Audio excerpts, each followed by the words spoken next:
Muraho ndabasuje cyane umwaka mushya muhire kuri mwebwe mwese mwamaze kushowinga nawe nimba utaramshowinga kanda kuri ako kantu ko guteranya k'umutuku gatukura ubundi showinge hanyuma mbwira ikintu muri comment ushobora kuba nakongera nkakubwira cyangwa nagufasha please.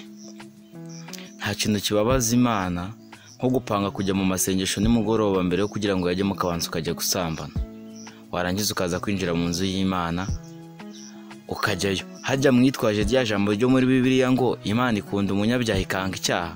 Iryo jambo ngo niryo musigaye mugendera abatipe n'abakobwa, n'iryo jambo ngo risigaye ribafasha cyane kumukora ibyaha mukumva yuko ngo Imana ngibakunda ngo yanga icyaha mukoze. None kuki mubizi yuko Imana ikunda abanyabyaha ikanga icyaha ariko icyaha mugakomeza kukivurugutamo no kubera iki please? Ibyo bintu ntago ari byo.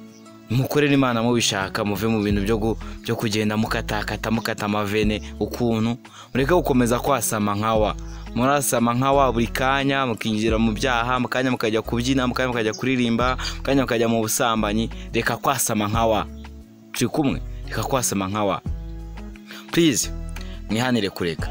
Ikindi showinga ni Joy Rwanda nk'ibisanzwe kuri TikTok no kuri YouTube channel yanjye nabwo ni Joy Rwanda OG TV, nawo kageraho ukamflowinga cyangwa kandika yewe TV nabyo uhita ubibona ugahita umflowinga cyane tukajya tubana mu buryo bwa buri munsi. Sasa ndamurankunda cyane, ndabakunda cyane, ciao ndabakunda nanje bahoza ku mutima wanje. Gusa nimutaramflowinga kandi iyi video ndagusabye please sharinga abantu 10, numara kwiserenga abantu 10 uri muri comment wandikemo ikintu ushaka kuba nagufasha, niba nangombwa wandikamo flow back nanjye nguflowing.